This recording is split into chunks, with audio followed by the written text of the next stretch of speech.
There is a moment every investor remembers. Maybe it was the first time you checked a stock price and felt your heart beat a little faster. Maybe it was the day a friend told you about a company that was going to change everything.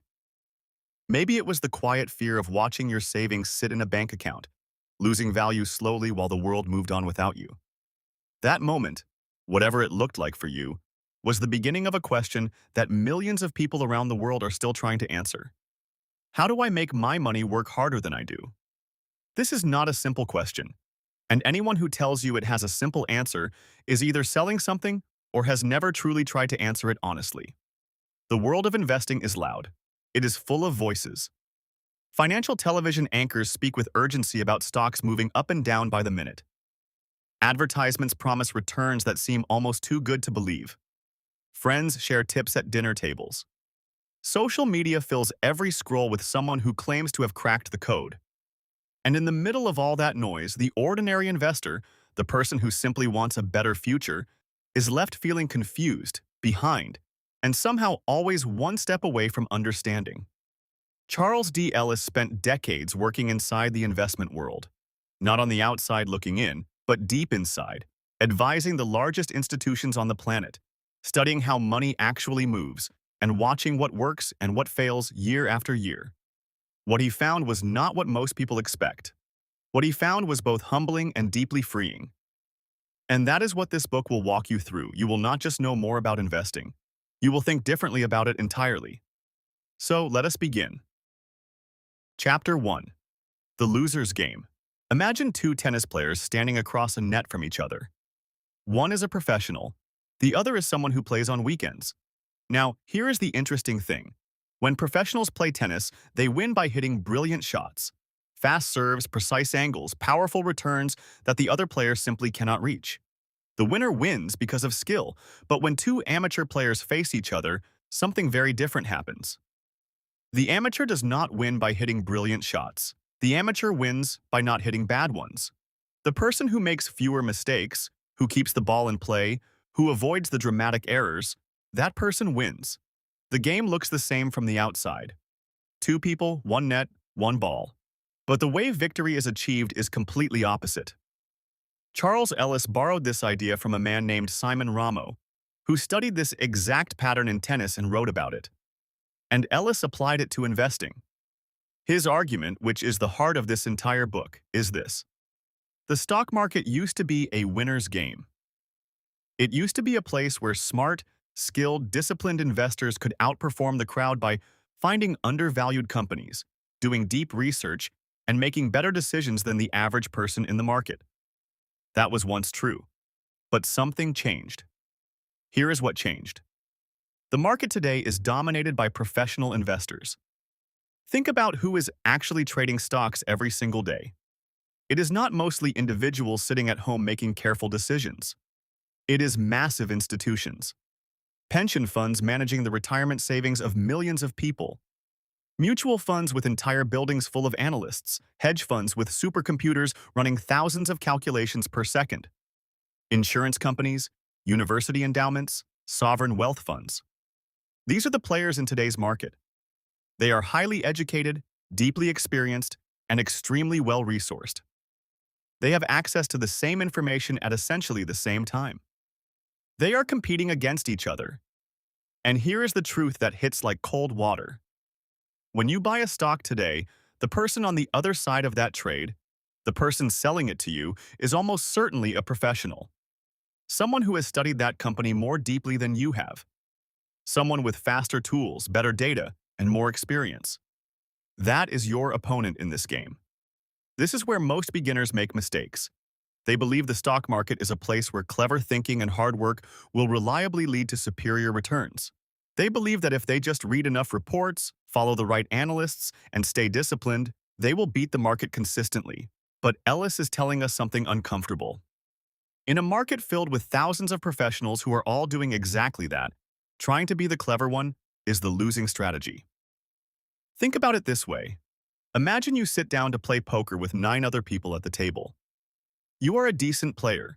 You know the rules, you understand basic strategy, you have read a few books. But the other 9 players are professional gamblers who play poker every single day for a living. What are the odds that you will consistently walk away from that table with more money than you came in with? The answer is not encouraging. Ellis calls modern investing a loser's game because the game has changed. It is no longer about who can play the most brilliant shots. It is about who can avoid the costly mistakes. The investor who tries to be clever, who jumps in and out of the market, who picks individual stocks trying to beat the professionals, who reacts to every piece of news and every market movement, that investor is playing the loser's game. Not because they are foolish, but because the structure of the game itself makes consistent winning nearly impossible. Here is a real-world example to make this concrete.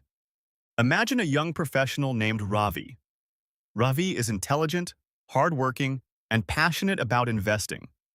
He spends his evenings researching companies, reading annual reports, watching market news. He buys stocks he believes in, sells the ones he thinks have peaked, and tries to time his moves carefully. At the end of 5 years, Ravi compares his performance to a simple index fund that just tracked the entire market without any active decision-making at all. And he discovers something that hurts. The index fund did better. Not because Ravi was foolish, but because every smart move he made was being made against a market full of people who were smarter, faster, and better equipped. His transaction costs, his taxes on gains, and his occasional emotional decision added up.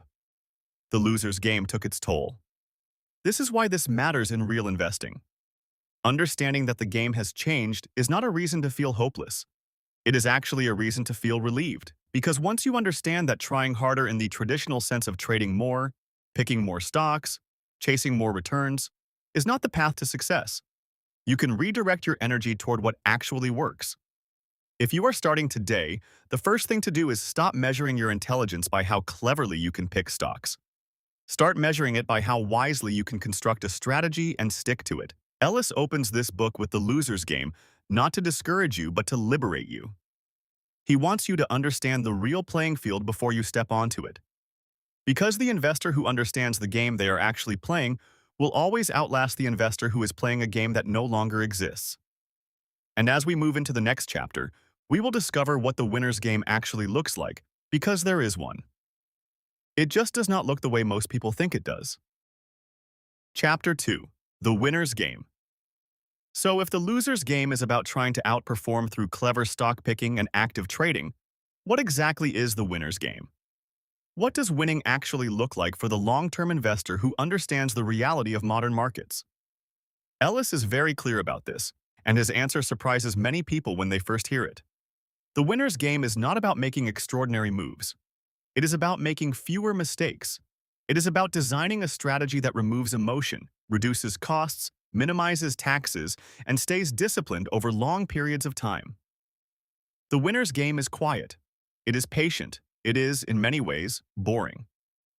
And that boredom is a feature, not a flaw. Think about the greatest athletes in endurance sports. A marathon runner does not win by sprinting in the first mile. A cyclist does not win by burning every ounce of energy on the first hill. The winners in endurance competition understand pacing, preservation of energy, and strategic patience. They know that the person who tries to make an explosive move too early will exhaust themselves before the finish line. Investing over a lifetime is an endurance sport, and the winners understand this deeply. Here is what the winner's game looks like in practice. It means accepting market returns instead of fighting for something better. It means understanding that if the market grows over the long term, and history shows clearly that it does, then an investor who stays in the market, keeps their costs low, and does not panic and sell during downturns will accumulate meaningful wealth over time. It sounds simple, and it is. But simple is not the same as easy. This is where investor psychology becomes critical. The human brain is not designed for long-term financial patience. We are wired for immediate response. When we see our investments drop in value, our instinct screams to sell before it gets worse. When we see certain stocks shooting upward in the news, our instinct screams to buy before we miss out. These instincts were useful for our ancestors who had to react quickly to physical threats. They are disastrous in the context of long-term investing. The winner's game requires you to rewire those instincts. It requires you to sit quietly while the market falls and trust the long-term direction. It requires you to not chase the hot stock that everyone is talking about. It requires a kind of disciplined boredom that feels deeply unnatural to most of us. Here is a real-world example. Consider two investors, Maria and Daniel, who both start investing at the same time with the same amount of money. Maria actively manages her portfolio. She reads financial news every day, adjusts her holdings based on what she reads, moves in and out of the market when she feels uncertain, and chases opportunities when she hears about them. Daniel does something different. He puts his money in a low-cost index fund, sets up automatic monthly contributions, and essentially leaves it alone. He does not check it daily. He does not react to news. He just lets time do the work. After 20 or 30 years, who do you think has more money? Study after study, and Ellis walks through many of them, shows that Daniel wins. Not because Daniel is smarter, but because Daniel played the winner's game. He avoided the transaction costs that accumulate when you trade frequently. He avoided the tax consequences of selling and buying regularly. He avoided the emotional mistakes that come from reacting to market noise. And he allowed compound growth to work uninterrupted over decades. Compound growth is one of the most powerful forces in investing, and yet it is one of the least understood. Here is a way to feel it rather than just understand it mathematically.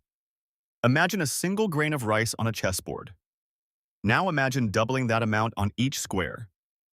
By the time you reach the 64th square, you have more rice than has ever been produced in the entire history of human civilization. That is what compound growth does over time. The early stages feel unremarkable. The later stages feel almost unbelievable. But it only works if you do not interrupt it.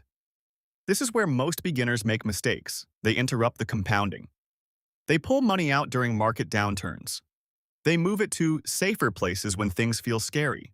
They take profits when they see gains and then try to time re-entry.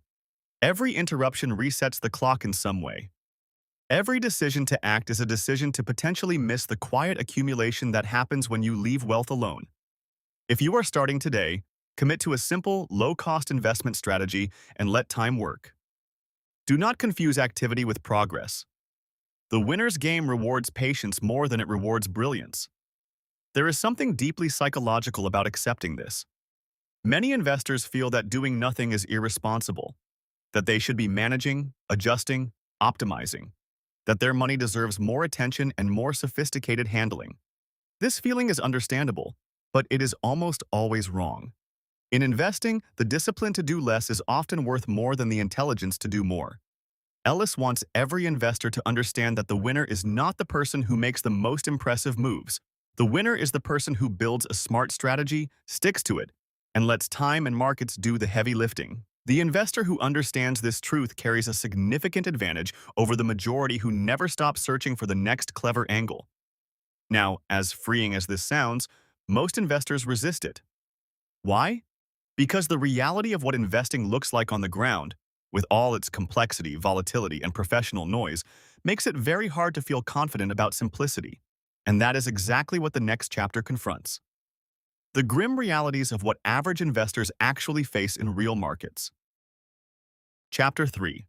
The Grim Realities. Let us be honest for a moment. Not the kind of honest that makes you feel good about where you are headed, but the kind of honest that prepares you for what is actually true so that you can navigate it without being blindsided. Ellis spends this chapter laying out what he calls the grim realities. These are the hard facts about professional investing, market dynamics, and the odds that individual investors and even most institutions face when they try to consistently beat the market. And some of these facts are deeply uncomfortable. Here is the first reality. The majority of actively managed funds do not beat their benchmark index over the long term. This has been studied exhaustively. Year after year, the evidence accumulates. When you look at the performance of professional mutual funds, the ones run by educated, experienced, well-resourced teams of analysts and portfolio managers, most of them trail the market average after fees are taken into account. Not most of them in a bad year. Most of them over 5 years. Most of them over 10 years. Most of them over 20 years. Think about what this means. The people who do this professionally, who dedicate their careers to selecting the best investments, who have access to research and technology and teams that individual investors could never afford, most of them still cannot consistently outperform a simple index fund. This is not a minor statistical quirk. It is one of the most replicated findings in the history of financial research. Here is the second reality. The few funds that do outperform in one period are not reliably the same ones that outperform in the next period. This is critical.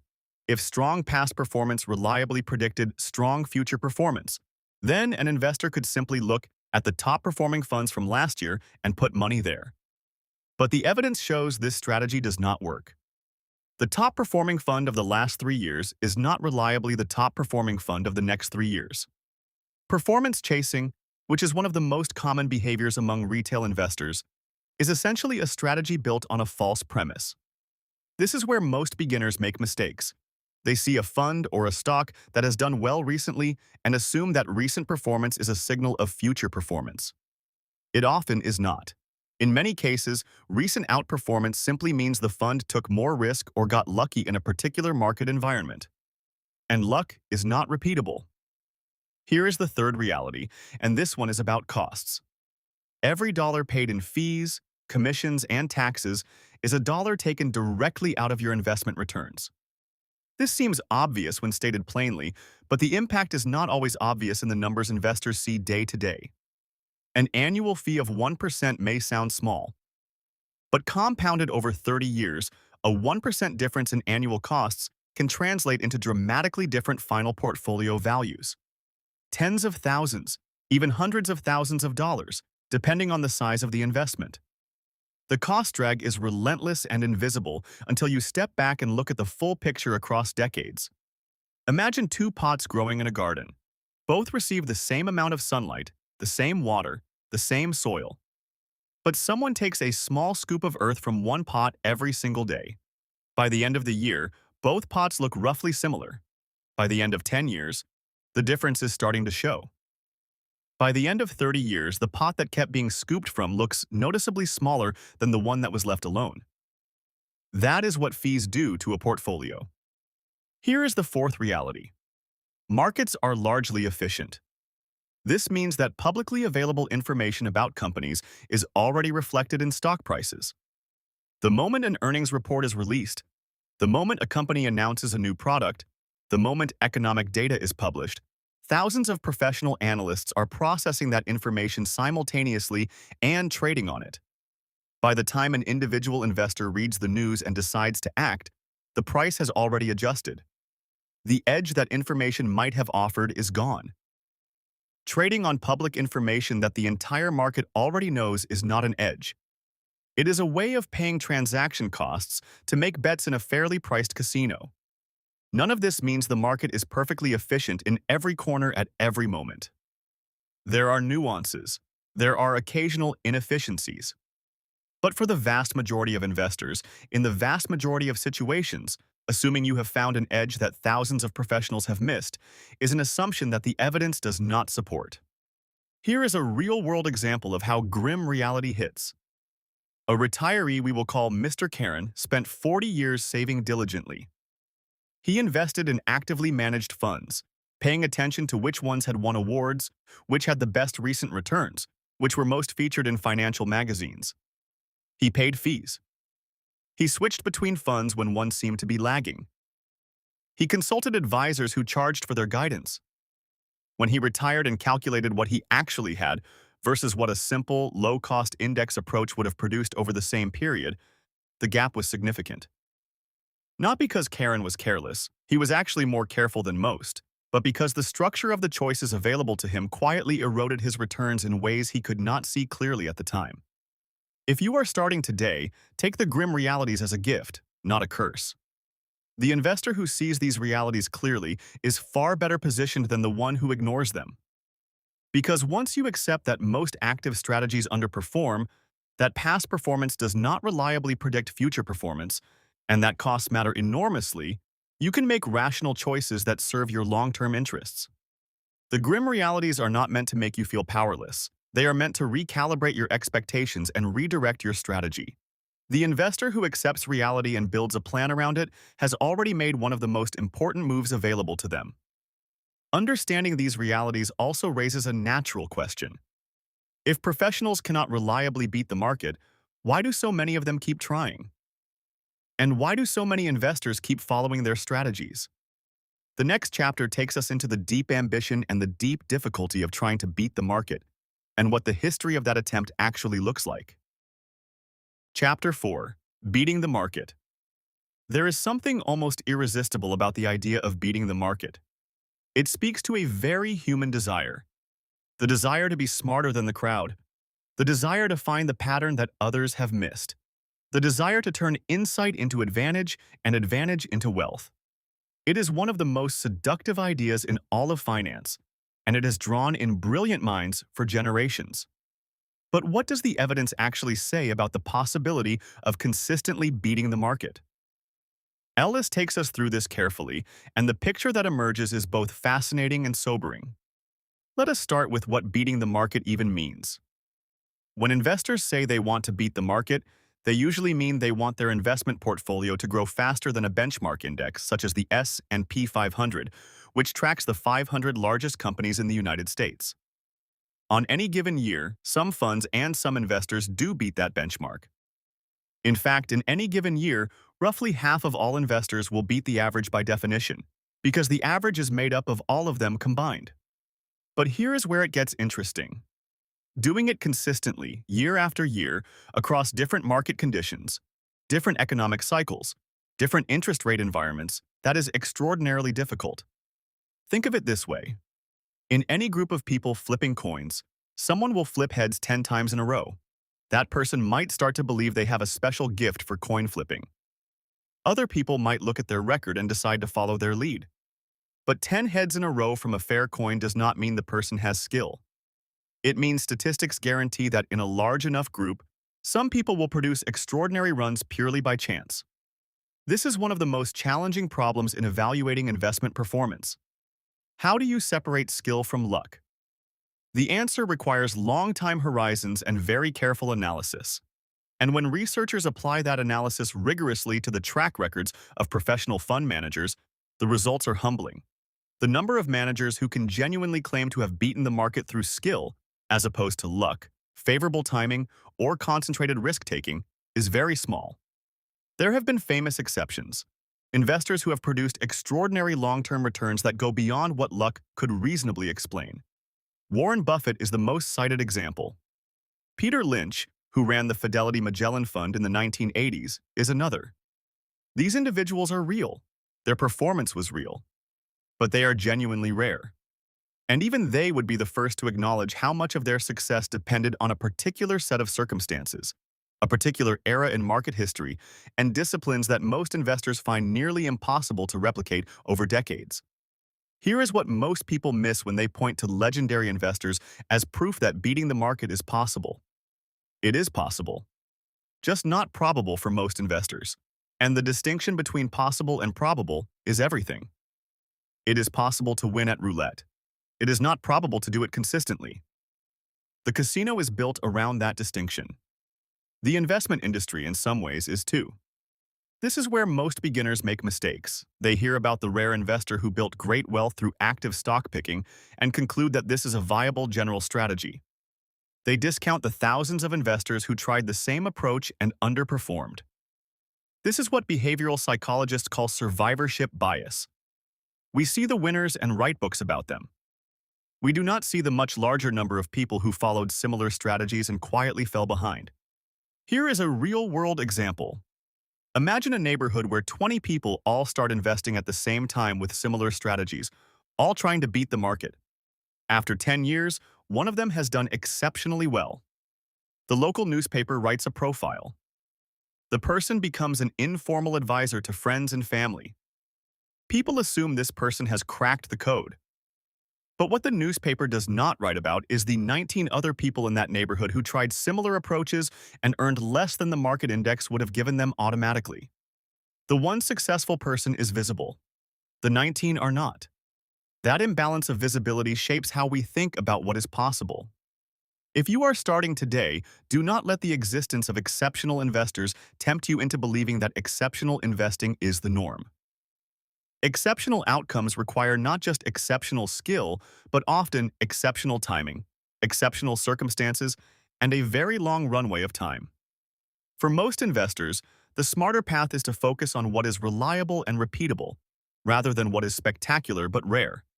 Ellis is not saying give up on investing. He is saying invest in a way that the odds support. And the odds, when examined honestly, point clearly away from active stock picking and toward the kind of patient, low-cost, broadly diversified strategy that we are building toward as this book progresses. But before we get there, we need to understand the deeper forces at work in the market. Because the market is not just a mechanical machine of prices, it is powered by human psychology, emotion, and interpretation. And to understand investing well, you need to understand two very different characters who live inside every market, Mr. Market and Mr. Value. They are who we meet next. Chapter 5. Mr. Market and Mr. Value. This chapter introduces two of the most useful mental models in all of investing. They were first described by the legendary investor Benjamin Graham, who was Warren Buffett's mentor and the father of modern value investing. Ellis brings them to life here, and once you understand them, you will see markets very differently. Imagine you have a business partner named Mr. Market. Every single day, without fail, Mr. Market knocks on your door and offers to either buy your share of the business from you or sell you more of his share, at a price he names that morning. Here is the important thing about Mr. Market. He is deeply emotional. Some mornings he wakes up feeling wonderful about the business. He is optimistic, enthusiastic, and certain the future is bright. On those mornings, he offers to sell you his shares at a very high price, or to buy your shares from you at a very generous price. Other mornings, Mr. Market wakes up in a dark mood. He is anxious, fearful, and convinced the business is heading toward disaster. On those mornings, he offers to sell his shares to you at almost nothing, or to buy yours from you at a very low price. Now here is the insight that Graham embedded in this story. You are never obligated to trade with Mr. Market. You can open the door, look at his price, and simply say no thank you and close the door again. You can ignore him entirely. His emotional swings do not have to affect you unless you let them. Mr. Market's offers are information. They are not commands. The foolish investor, in Graham's framework, treats Mr. Market's moods as the truth. When Mr. Market is optimistic and prices are high, the foolish investor concludes that the business must be genuinely valuable and buys excitedly. When Mr. Market is fearful and prices are low, the foolish investor concludes that disaster must be coming and sells in panic. This investor is being controlled by someone else's emotions. The wise investor does the opposite. The wise investor recognizes Mr. Market's mood swings for what they are: temporary emotional fluctuations driven by sentiment, news cycles, fear, and greed. And instead of following those moods, the wise investor looks at Mr. Value. Mr. Value is very different from Mr. Market. Mr. Value is calm, analytical, and patient. He is not interested in what a stock sold for yesterday or what the morning news is saying. He wants to know what a business is actually worth.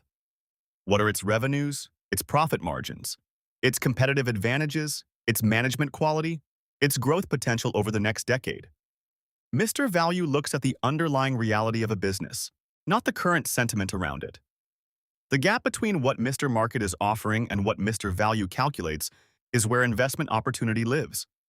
When Mr. Market is being irrational and pessimistic, offering to sell shares in a fundamentally strong business at prices well below their real value, that is when the wise investor pays attention. When Mr. Market is euphoric and offering to sell shares at prices far above their real value, that is when the wise investor steps back. This is where most beginners make mistakes. They follow Mr. Market without ever consulting Mr. Value.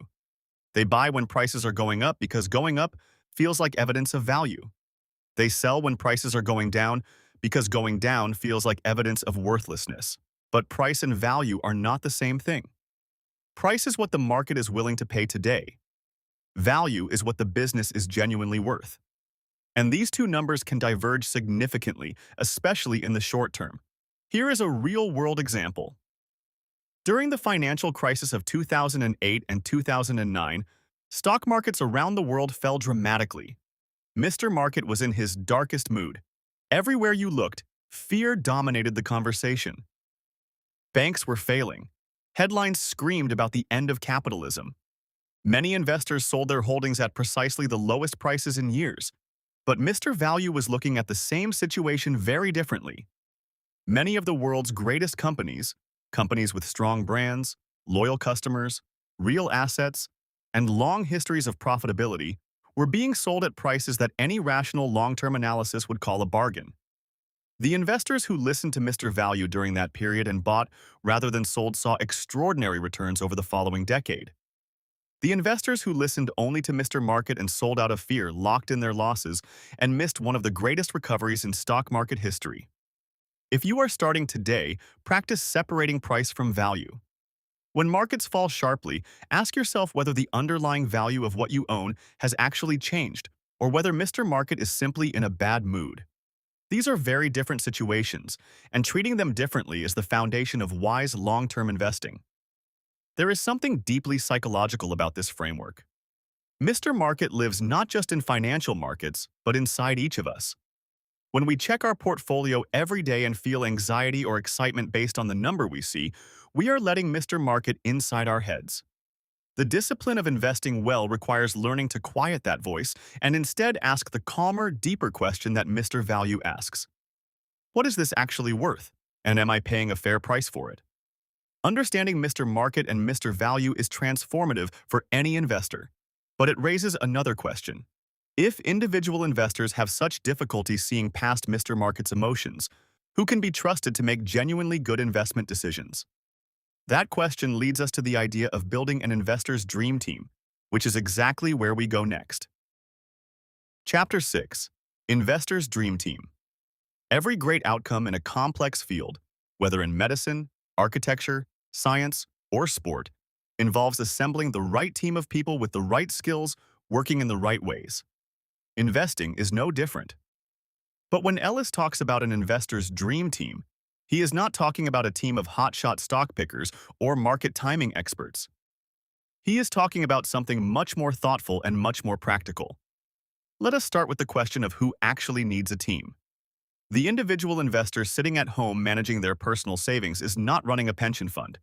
They do not need a staff of analysts, but they do benefit from surrounding themselves with the right kind of guidance, the right kind of information, and the right kind of accountability. And many investors, particularly those managing larger sums or approaching retirement, benefit enormously from working with professionals who are genuinely aligned with their interests. The first member of Ellis's dream team is the right kind of financial advisor. Not the kind who earns commissions by selling you products. Not the kind who gets paid more when you trade more. The right kind of advisor is one who operates as a fiduciary, meaning someone legally obligated to act in your best interests rather than their own. This distinction matters enormously. An advisor who earns commissions has an incentive to recommend products that pay them well. A fiduciary advisor has an incentive to recommend what is actually best for you. This is where most beginners make mistakes. They assume that anyone calling themselves a financial advisor is on their side. But the financial services industry has many different compensation models, and not all of them align the advisor's interest with yours. Asking an advisor directly whether they are a fiduciary and how they are compensated is one of the most important conversations you can have before trusting someone with your money. The second element of the dream team is the right kind of investment strategy. Ellis argues that for most investors, this means a well-diversified, low-cost, passive investment approach as the core of the portfolio. This is not glamorous, but it is structurally sound. A broadly diversified portfolio across different asset classes, geographies, and sectors provides the kind of resilience that protects investors through different market environments. No single company or sector dominates, so no single failure can devastate the whole portfolio. The third element is a deep, honest understanding of your own financial situation and goals. This sounds simple, but it is where many investment plans fall apart in practice. What is your actual time horizon? What are you genuinely investing for? What level of short-term loss could you experience without being forced or tempted to sell at the worst possible time? What income will you need and when? These questions require honest self-reflection, and the answers shape every other investment decision that follows. Here is a real-world example to bring this to life. Consider a couple, Priya and James, who are in their early 40s and beginning to think seriously about their retirement. They have been investing haphazardly for years, following friends' tips, buying funds that were getting attention, not really tracking their overall picture. They decide to sit down with a fee-only fiduciary advisor who charges them a flat annual fee for ongoing guidance. That advisor helps them build a clear picture of their assets, their liabilities, their income, their goals, and their real risk tolerance. Based on that picture, they build a portfolio that is simple, diversified, and low cost. They set up automatic contributions, establish a plan for rebalancing once a year, and create a written policy that tells them what to do in different market scenarios before emotions take over. 5 years later, they are far more confident and far more on track than they were before, not because they made brilliant investment calls, but because they built the right structure with the right team. If you are starting today, think carefully about who is guiding you and whether their incentives align with yours. Think about whether your investment strategy is built around your actual goals or around someone else's product lineup. Think about whether you have been honest with yourself about your own risk tolerance and time horizon. These are the building blocks of a genuine dream team. Ellis also points toward institutional investors as models worth studying. Large university endowments, for example, have historically been managed with extraordinary discipline, long-term focus, and clear investment policies. They do not panic when markets fall. They do not chase performance. They build portfolios designed to last for generations. The individual investor cannot copy everything an endowment does. But the mindset, the long-term orientation, the cost consciousness, the disciplined rebalancing, these are absolutely transferable. Assembling the right team and the right support structure is about removing the obstacles that stand between you and your long-term goals.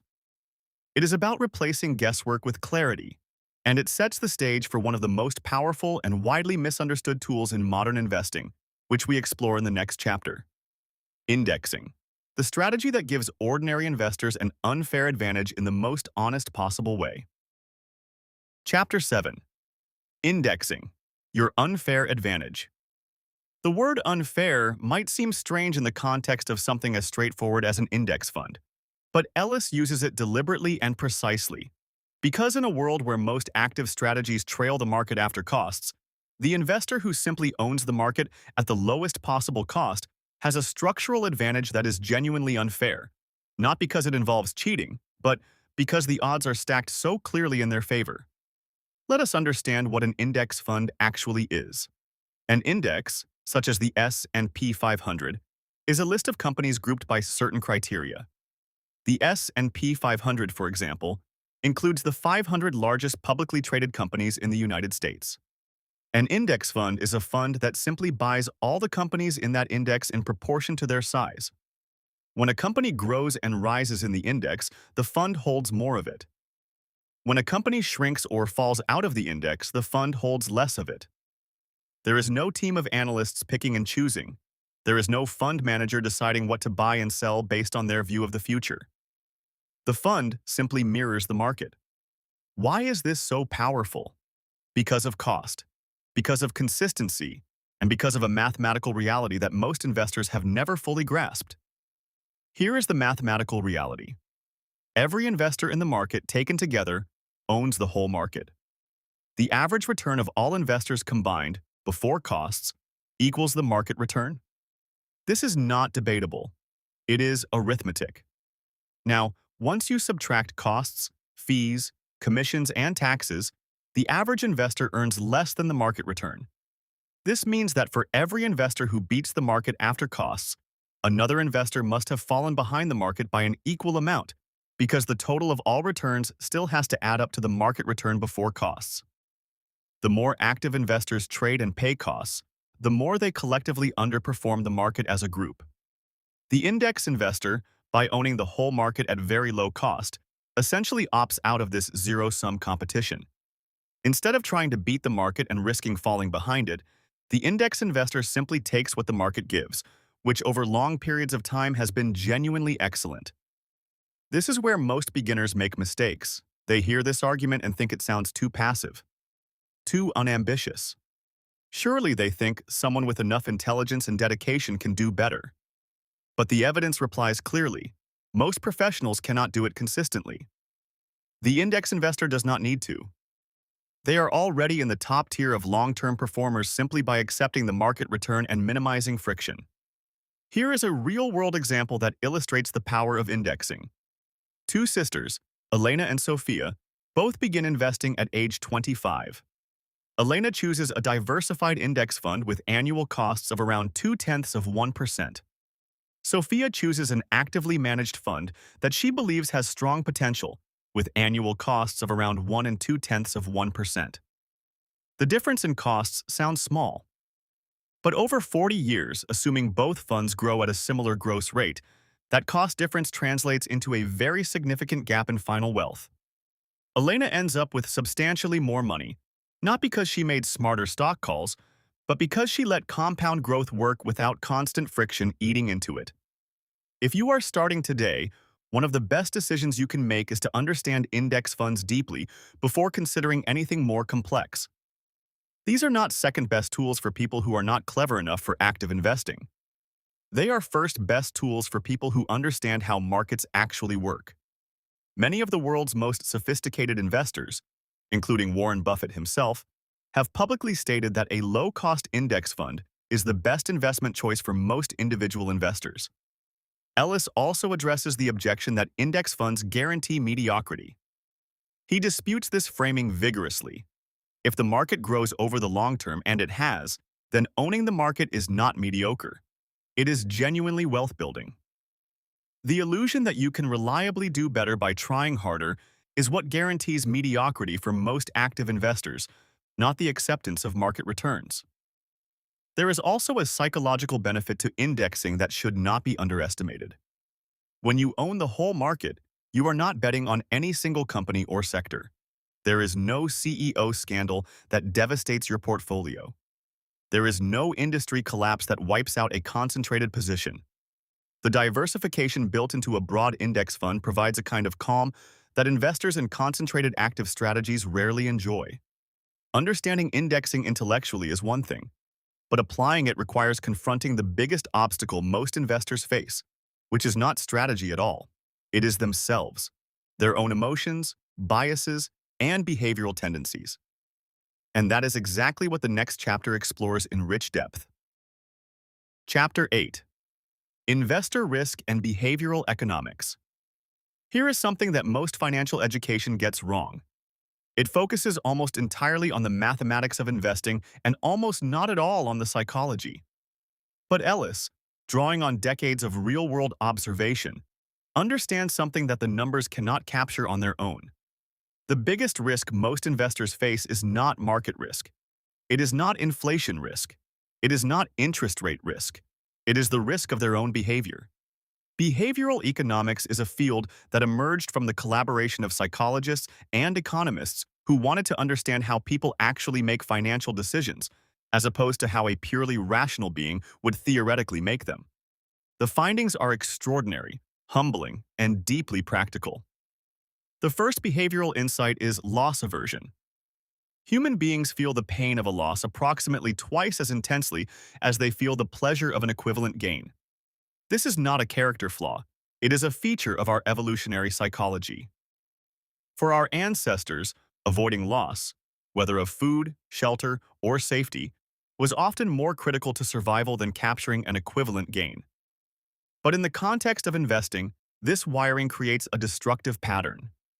Investors hold on to losing investments too long because selling means admitting the loss is real. And they sell winning investments too soon because the fear of giving back those gains outweighs the potential for further growth. The second behavioral insight is overconfidence. Studies consistently show that most people rate themselves as above average in areas such as driving ability, intelligence, and professional competence. Investing is no different. Most investors believe they have better than average skill at picking investments or timing the market. Statistically, most of them cannot be right. The overconfidence leads to excessive trading, excessive risk-taking, and excessive certainty in decisions that the evidence does not support. The third behavioral insight is herding. Human beings are social creatures. We look to others for signals about how to behave, especially in situations of uncertainty. In investing, this translates into the tendency to buy what is popular and sell what is out of favor. Markets that are rising attract buyers because rising prices feel like evidence of value. Markets that are falling trigger selling because falling prices feel like evidence of danger. This collective behavior amplifies market swings in both directions and consistently leads investors to buy high and sell low, which is precisely the opposite of what produces good outcomes. This is where most beginners make mistakes. They mistake following the crowd for following the evidence. The crowd is not more likely to be right. In markets, the crowd is often systematically wrong, especially at extremes. The most dangerous time to follow the crowd in investing is exactly when following the crowd feels most comfortable. Here is a real-world example. In the late 1990s, technology stocks in the United States experienced what is now recognized as one of the great speculative bubbles in market history. Companies with no profits and sometimes no revenues were trading at valuations that any traditional analysis would call absurd. But buying them felt right. Everyone was doing it. The prices kept going up. Friends were making money. Turning down the opportunity felt like missing out on something obvious. Then, between 2000 and 2002, many of these companies lost 70, 80, even 90% of their value. The investors who were late to the party, who bought at the peak because the crowd momentum felt irresistible, suffered tremendous losses. Many of them did not recover financially or emotionally for many years. The fourth behavioral insight is anchoring. Investors tend to attach significance to arbitrary reference prices. They think about what they paid for something or what its highest price was, as though those numbers represent its true value. In reality, a stock does not know what you paid for it. What matters is what it is worth now and what it is likely to be worth in the future, not what it cost you in the past. The fifth behavioral insight is recency bias. Whatever has happened most recently feels most likely to continue. If the market has been rising for several years, investors tend to assume it will keep rising. If it has been falling, they assume it will keep falling. This bias leads to the most common destructive pattern in retail investing: buying after long periods of gains and selling after long periods of losses, which is the reliable recipe for poor returns. If you are starting today, begin not just with studying investment strategy, but with studying your own psychological tendencies. Notice when you feel urgency to act in the market. Notice when you feel fear or excitement. Notice when you are following the crowd or reacting to recent events. These feelings are not signals, they are noise. Building the discipline to recognize them without acting on them is one of the most valuable skills an investor can develop. Ellis does not present these behavioral tendencies to shame investors. He presents them as information. Because once you understand how your psychology works, you can build structures around it. Automatic investment plans remove the decision to invest from your emotional state each month. Written investment policies tell you in advance what you will do in different market scenarios. Long-time horizons take the urgency out of short-term fluctuations. All of these are tools for working with your behavioral wiring rather than against it. The investor who understands their own psychology has a genuine advantage over the one who does not. And this understanding connects directly to one of the deepest paradoxes in modern investing, a paradox that haunts every active investor whether they realize it or not. That paradox is the subject of our next chapter. Chapter 9. The Paradox Haunting Active Investing. There is a strange and troubling contradiction sitting at the heart of active investing. It is not widely discussed. It is not prominently featured in the marketing materials of investment firms. But once you see it, you cannot unsee it. And it changes the way you evaluate every active investment strategy you will ever encounter. Here is the paradox. The more talented and sophisticated the investors who compete in a market, the harder it becomes for any single investor to consistently outperform that market. In other words, the better the competition gets, the more the advantage of being good disappears. Success breeds the conditions for its own elimination. Let us trace the logic step by step. Imagine a market in the early days of modern finance, when most investors were amateurs, when information traveled slowly, when analysis was rudimentary. In that environment, a disciplined analytical investor who did careful research could regularly find stocks that were obviously mispriced and profit from buying them before the broader market caught up. The advantage was real because the competition was weak. Now imagine what happens as that advantage becomes known. Talented people train to exploit it. Capital flows into funds run by those talented people. Technology improves the speed and quality of information processing. More and more sharp minds enter the arena, all looking for the same kinds of mispricing. What happens to the opportunity?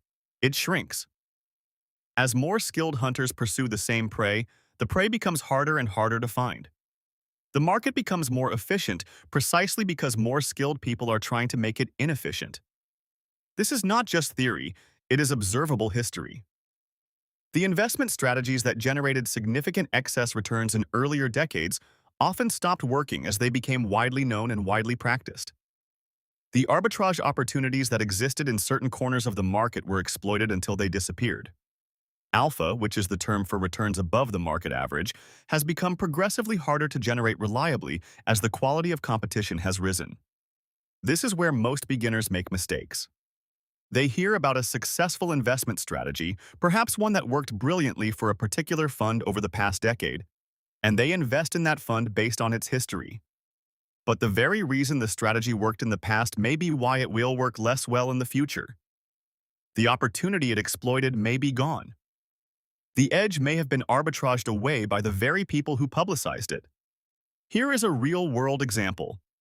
A particular style of investing known as momentum investing, which involves buying stocks that have been rising recently and selling stocks that have been falling, generated strong excess returns in academic studies conducted during the 1980s and 90s.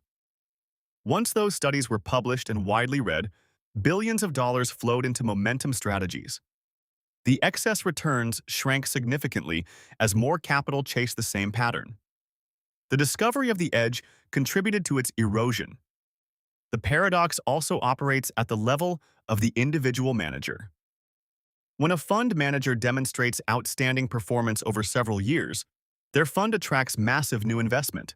But managing a fund of $1 billion requires a very different approach than managing one of 100 million.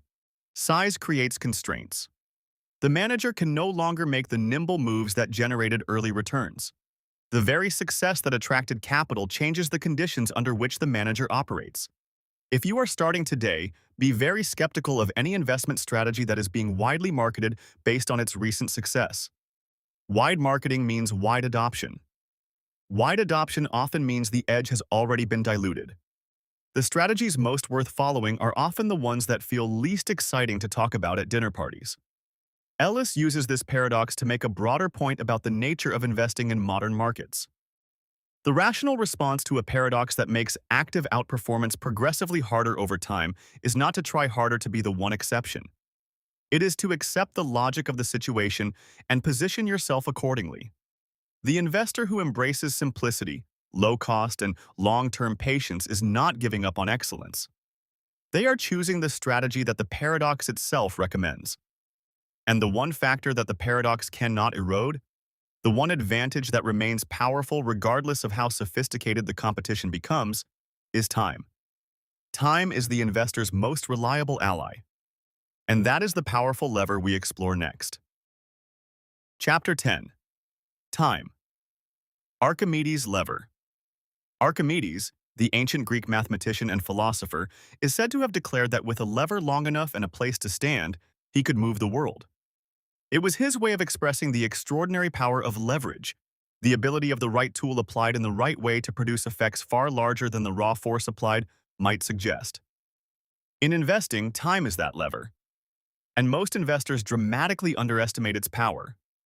Let us begin with the concept of compound growth, which we touched on earlier but which deserves to be examined more fully here, because its implications are genuinely profound. When an investment grows and those gains are reinvested, the investor earns returns not just on their original capital, but on every previous return as well. The investment earns returns on its returns. Each year builds on every year that came before it. In the early years, this effect is modest and easy to ignore. In the later years, it becomes dramatic. Consider this picture. Imagine three different investors, each investing the same amount of money every month. The first investor starts at age 25 and invests consistently until age 65, a span of 40 years. The second investor starts at age 35 and invests for 30 years. The third investor starts at age 45 and invests for 20 years. All three invest the same monthly amount. All three earn the same annual return. By the time they each reach 65, the difference in their final wealth is not proportional to the time invested. The investor who started at 25 does not just have twice as much as the investor who started at 45, which is what the simple math of twice as many years might suggest. They have dramatically, significantly more. The compounding of earlier returns over later years creates an acceleration that simple arithmetic cannot capture. This is one of the most important practical insights in all of personal finance. Starting early matters more than almost any other single factor. Not starting smart, not starting with a lot, just starting early. The investor who begins with modest amounts at 25 and stays disciplined will, in most realistic scenarios, far outperform the investor who waits for the right time and starts investing seriously only in their 40s. This is where most beginners make mistakes. They wait. They wait for more certainty about which investments to choose. They wait until they have more money. They wait for the market to settle down. They wait for a clearer moment, but every year of waiting is a year of compounding that they will never get back. The cost of waiting is not just the money not invested. It is all the growth that the uninvested money would have generated, and all the growth that the growth would have generated for every remaining year of the investment horizon. Here is a real-world example that makes this visceral. Two friends, Alex and Jordan, both hear the same advice at age 22. Alex starts investing immediately, contributing a small amount each month consistently for 10 years before stopping entirely at age 32. Jordan waits and only begins investing seriously at age 32, contributing the same monthly amount for the next 33 years until retirement at 65. By retirement, Jordan has contributed more total money than Alex. But Alex, because of the early head start and the decades of compounding on those early investments, arrives at retirement with more total wealth. The 10 years of early compounding did work that 33 years of later investing could not fully match. Time also changes the nature of risk in investing. In the short term, stock markets are volatile. They go up and down unpredictably. The investor with a 1-year or 2-year horizon faces genuine risk that the market will be lower when they need their money than it was when they invested. But as the time horizon extends, this risk diminishes meaningfully. Historical data across many decades and many market environments consistently shows that the longer an investment is held, the less likely it is to deliver a negative real return. Volatility is not eliminated over long periods, but the probability of poor outcomes shrinks considerably as time extends. If you are starting today, understand that your most important financial decision is not which stock to buy or which fund to choose. It is when to start. And the answer to that question is always the same. As soon as possible. Every month of delay is leverage against you. Every month of investment is leverage for you. Ellis also uses the concept of time to address one of the most common and most damaging behaviors in investing: market timing. Trying to predict when the market will go up or down and moving money in and out accordingly. The mathematical reality of market timing is brutal. Markets tend to generate a large portion of their long-term gains in a relatively small number of days. Studies have repeatedly shown that missing the 10 or 20 best days in the market over a decade, even while being invested for all the other days, can cut final returns dramatically. The investor trying to time the market and avoid bad days often accidentally misses the best days instead, because the best days frequently follow the worst days and are just as unpredictable. Time spent in the market beats time spent trying to time the market. This is one of the most tested, most replicated findings in investment research. And it connects directly to the subject of our next chapter, which examines what investment returns actually look like across different asset classes and time periods, and what investors can realistically expect their money to do for them. Chapter 11. Investment returns. Understanding what returns to expect from different types of investments is foundational to building a realistic and effective long-term plan. Without realistic expectations, investors make decisions based on hope rather than evidence. They take risks they do not fully understand. They feel betrayed when outcomes differ from what they imagined.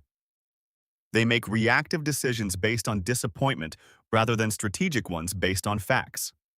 Ellis walks through this topic carefully, drawing on the long history of financial markets to give investors a clear and grounded picture of what different assets have actually delivered over time. Let us start with equities, or stocks. Over the very long run, across most major markets, equities have historically delivered real returns, meaning after adjusting for inflation, of approximately 4 to 6% per year. These are not guaranteed. They vary enormously from decade to decade, from market to market, and from country to country. But the long-term historical trend in well-functioning markets has been positive and meaningful. This is why stocks are the core engine of most long-term investment portfolios. They carry risk. They are volatile, but they have, over long enough periods, grown purchasing power more reliably than most alternatives. Bonds, or fixed-income investments, have historically delivered lower real returns than equities. This makes intuitive sense. When you buy a bond, you are lending money to a government or corporation in exchange for regular interest payments. The risk is lower than owning stock in a company because bondholders are paid before equity holders if a company gets into trouble. Lower risk generally means lower expected return over long periods. Bonds are essential for managing the overall risk and volatility of a portfolio, especially as investors approach the time when they will need their money. But they are generally not the primary engine of wealth creation for investors with long time horizons. Cash and cash equivalents, such as savings accounts and money market funds, provide the lowest risk and the lowest returns. They are important for short-term needs and for maintaining liquidity. But over long periods, they have often barely kept pace with inflation, meaning their real purchasing power has grown very little or not at all. An investor who keeps all their savings in cash for their entire career in the name of safety is taking a different kind of risk, the risk that their money will not grow enough to meet their future needs. This is where most beginners make mistakes. They confuse volatility with risk. They see the ups and downs of the stock market and conclude that it is dangerous. They see the stability of cash and conclude that it is safe. But over long time horizons, the real risk for most investors is not that their portfolio will fluctuate. It is that it will not grow enough to fund the retirement, the education, or the life they are planning for. Inflation is relentless. An asset that does not grow faster than inflation is quietly losing purchasing power year by year. Here is a real-world example. Consider a person who retires at 60 with a large sum of money and, fearing market volatility, moves everything into cash and low-yield government bonds. The money feels safe. But over the following 20 or 30 years, which is how long many people now live in retirement, inflation erodes its purchasing power significantly. The lifestyle that the sum supported at retirement becomes harder and harder to maintain. The person who chose the path that felt safest actually took a serious long-term risk that played out slowly and invisibly rather than dramatically and suddenly. The historical data also teaches something important about the relationship between returns and patience. Short-term stock market returns are essentially unpredictable. The market could be up or down substantially in any given year or even any given decade. But the longer the time horizon, the more the historical evidence points toward positive real returns for broadly diversified equity investors who stayed the course. The investor who needs their money in 2 years faces genuinely different risk than the investor who will not touch their money for 20 years. Matching the risk of your investments to the time horizon of your goals is one of the most important principles in practical portfolio construction. If you are starting today, calibrate your expectations against historical reality rather than marketing promises. Understand that equity investing carries real short-term volatility but has historically rewarded patience. Understand that cash feels safe but can quietly fail to deliver the growth you need. Understand that the returns you capture will depend not just on what the market delivers, but on how well you are able to stay invested through the inevitable periods of turbulence. Realistic expectations are protective. They prevent the disillusionment that drives so many investors to make exactly the wrong decisions at exactly the wrong times. And they lead naturally into a deeper conversation about something that most investment discussions do not handle well at all: the real nature of risk versus uncertainty, and why the distinction matters enormously for how you invest. Chapter 12. Investment risks versus uncertainty. Risk and uncertainty. These two words are often used as though they mean the same thing. In everyday conversation, they do mean roughly the same thing. But in investing, the distinction between them is profound and important. Understanding the difference can genuinely change how you think about your portfolio and how you respond to the inevitable moments when things do not go as planned. Risk, in the technical sense used by economists and investment professionals, refers to a situation where the range of possible outcomes is known and their probabilities can be estimated.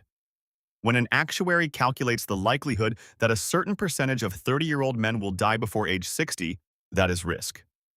The historical data is rich enough to generate reliable probability estimates. When an investment professional calculates the historical volatility of a particular asset class over many decades, that is risk. The range of outcomes is broadly knowable, even if the specific outcome in any given year is not.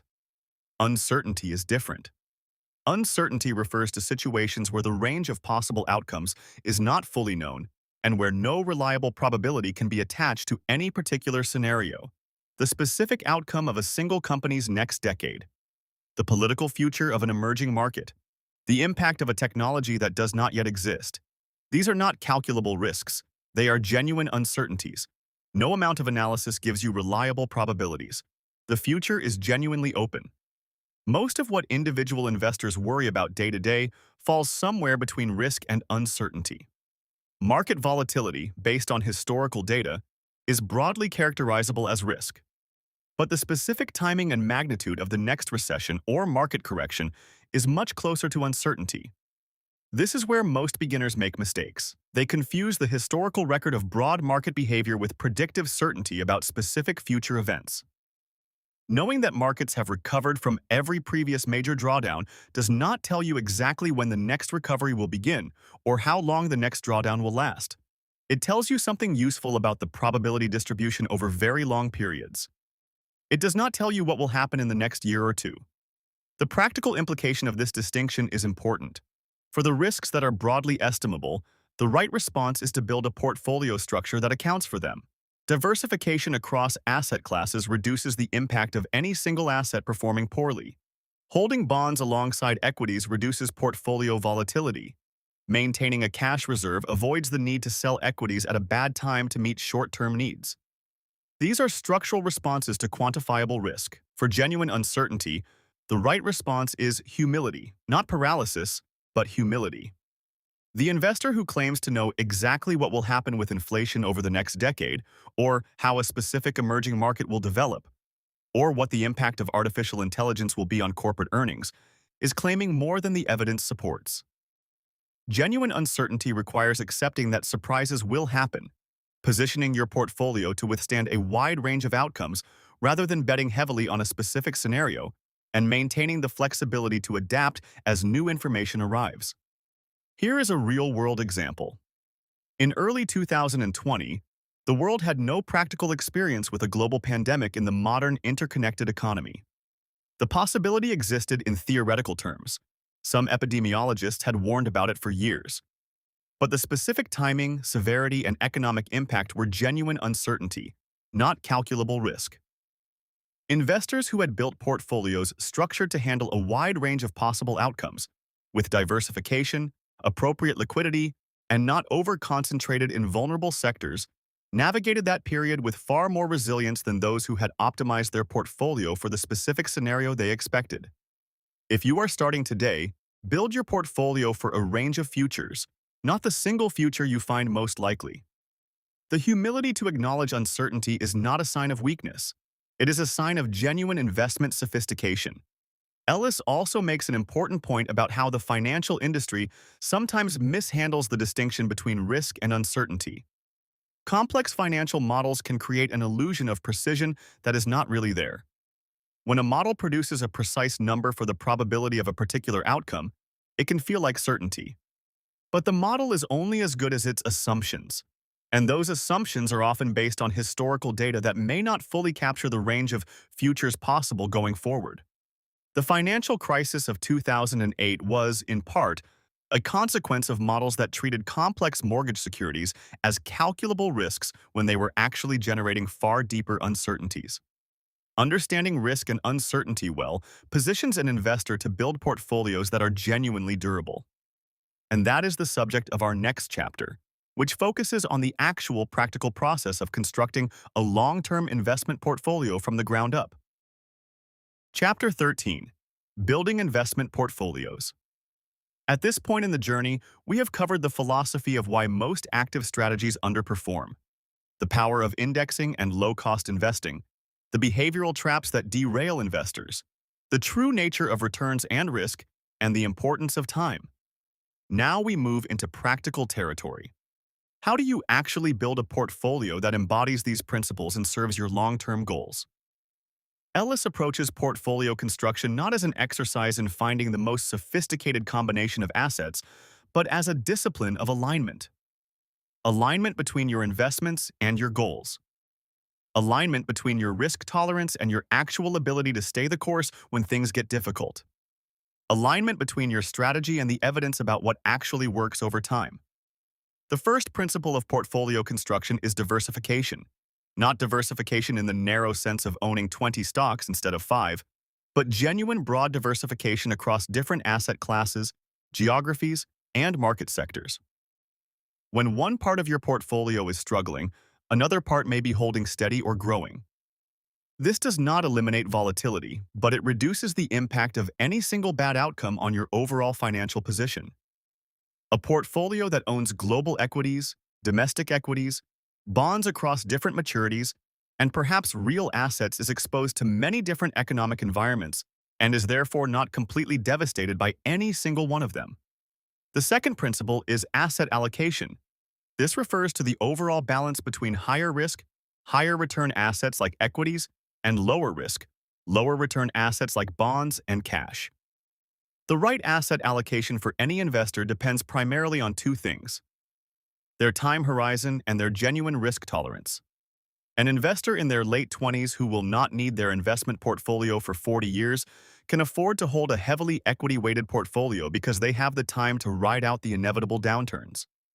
An investor approaching retirement who will begin drawing down their portfolio within a few years needs to hold more stable assets because a major market decline just before or just after retirement can have irreversible consequences. This is where most beginners make mistakes. They choose an asset allocation based on how they feel about risk on a calm day, when markets are steady and everything seems fine. But the real test of risk tolerance is how you feel and what you do on the days when markets are falling sharply, when headlines are frightening, and when everyone around you seems to be panicking. If your actual behavior during market stress reveals a lower tolerance than your stated preference, your portfolio is too aggressive for your psychology, and that is a problem that will express itself at exactly the wrong moment. The third principle is simplicity. A portfolio does not need to be complex to be effective. In fact, research suggests that simpler portfolios, built around a small number of broadly diversified low-cost funds, are often more durable than complex ones. Complexity in a portfolio creates more decisions to make, more opportunities for error, higher costs, and more moving parts that can go wrong. A 3 or 4 fund portfolio covering domestic stocks, international stocks, bonds, and perhaps a small allocation to alternative assets can provide excellent diversification at very low cost with minimal ongoing management required. Here is a real-world example. Imagine an investor we will call David who builds a simple portfolio of 3 index funds. One tracking domestic equities, one tracking international equities, and one tracking a broad bond index. He allocates his contributions monthly, rebalances once a year, and otherwise leaves the portfolio alone. He does not own individual stocks. He does not try to predict which sectors will outperform. He does not move money in and out based on market conditions. Over 30 years, this simple, unexciting portfolio builds quietly and persistently into a meaningful sum. Not because David made brilliant moves, but because he made a sensible decision once and had the discipline not to undermine it. The fourth principle is rebalancing. Over time, different parts of a portfolio grow at different rates. If equities perform particularly well, the equity portion of your portfolio might grow to represent a larger share than intended. Rebalancing means periodically selling some of the parts that have grown and buying more of the parts that have lagged to restore the original target allocation. This has the elegant property of automatically encouraging you to sell high and buy low, which is, of course, the goal of all investing. It is discipline made mechanical, which removes the emotional difficulty of doing it voluntarily. If you are starting today, do not feel overwhelmed by the complexity of portfolio construction. It genuinely does not need to be complicated. Define your goals, establish your time horizon, choose a simple low-cost allocation that fits your risk tolerance, set up automatic contributions, and commit to annual rebalancing. That framework, applied with patience and consistency, will serve most investors better than any sophisticated strategy ever could. A well-built portfolio is not just a collection of assets. It is a financial structure designed to carry you toward your goals through all kinds of market conditions. And once that structure is in place, you can begin to see your finances in the larger context of your whole life, which is exactly where our next chapter takes us. Chapter 14. Whole Picture Finance. There is a tendency in investment education to focus exclusively on the investment portfolio as though it exists in isolation, as though it is a standalone entity separate from all the other financial decisions and circumstances of a person's life. But this narrow view leads to suboptimal decisions because investments do not exist in isolation. They are one piece of a much larger financial picture. Ellis argues for a whole-picture approach to personal finance, one that integrates the investment portfolio with everything else that shapes an investor's financial life: their income, their spending, their debts, their taxes, their insurance, their estate planning, and their overall life goals. Let us start with the interplay between investing and debt. Many people hold investment portfolios while simultaneously carrying high-interest debt. They invest in equities expecting long-term returns while paying interest on credit card balances at rates that far exceed anything their investments are likely to reliably produce. In most cases, paying off high-interest debt before or alongside investing is the more rational financial move. The guaranteed return of eliminating a debt at high interest is more valuable than the uncertain return of a new investment. Similarly, the tax environment in which investments are held matters enormously. Tax-advantaged accounts, such as retirement accounts with tax-deferred or tax-free growth, are among the most powerful tools available to individual investors. Holding investments in accounts that minimize tax drag on returns is a form of return enhancement that requires no market skill whatsoever. It is simply the rational use of available rules, and yet many investors do not take full advantage of these accounts, either because they are not aware of them or because they do not understand the long-term value of tax efficiency. Insurance is another dimension of the whole picture that connects directly to investment strategy. The role of insurance is to protect against low-probability but high-impact events that could destroy financial progress. A serious illness without adequate health or disability insurance can wipe out years of investment gains. A death without adequate life insurance can devastate the financial security of dependents. A property loss without adequate coverage can force the liquidation of investments at exactly the wrong time. Proper insurance coverage is not glamorous, but it is a critical foundation on which an investment strategy can be safely built. This is where most beginners make mistakes. They focus entirely on the exciting part, picking investments, while neglecting the protective structures around those investments. They build the engine without building the frame. And when something unexpected happens, the engine cannot do its work because the whole structure is vulnerable. Here is a real-world example. A family, the Nguyens, have built a diversified investment portfolio over 15 years through disciplined saving and low-cost investing. They are proud of what they have accumulated and optimistic about the future. But they have not revisited their insurance coverage since they first bought their house, and they have not updated their life insurance since their children were born. When one parent suffers a serious illness and cannot work for an extended period, the family is forced to draw down investments to cover expenses at a time when market conditions are unfavorable. The portfolio they worked 15 years to build is significantly diminished by an event that proper insurance planning could have protected against entirely. If you are starting today, take the whole picture view seriously from the beginning.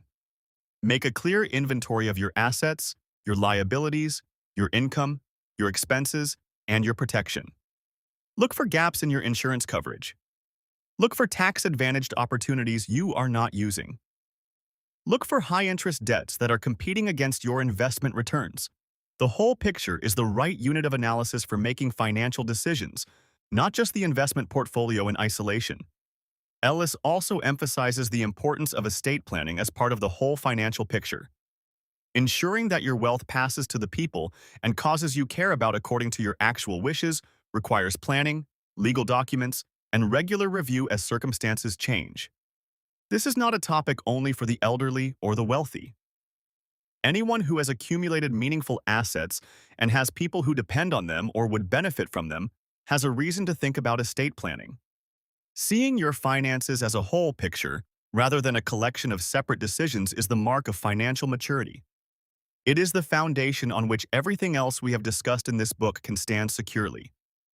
And it connects naturally to a concept that institutions have long understood but that individual investors often overlook: the profound importance of investment policy.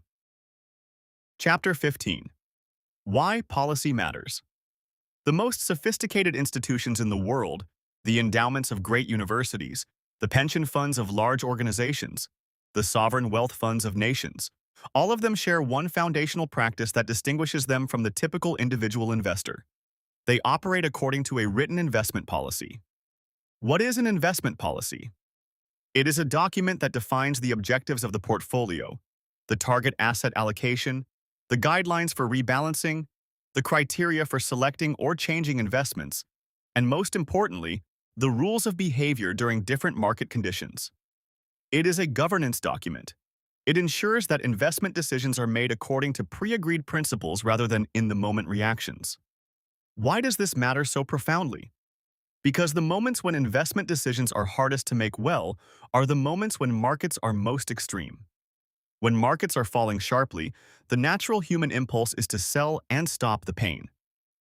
When markets are rising dramatically, the natural impulse is to buy more aggressively and not miss the gains. These impulses are predictable, understandable, and almost universally destructive to long-term investment outcomes. A written investment policy says, in advance, what you will do in these moments. It removes the decision from the heat of the moment and places it in the cool rationality of a calmer time. The great investor Warren Buffett has described a similar principle in the context of his approach to operating companies. He decides in advance what kind of companies he will buy, at what prices, under what conditions. When an opportunity presents itself, the decision is already substantially made. He does not have to reinvent his philosophy under the pressure of a compelling story or a time-sensitive situation. His policy governs his decisions. For an individual investor, a written investment policy does not need to be a lengthy legal document. It can be a simple, clear statement that addresses the key questions. What is this money for? When will it be needed? What is the target mix of equities and bonds? How will the portfolio be rebalanced, and how often?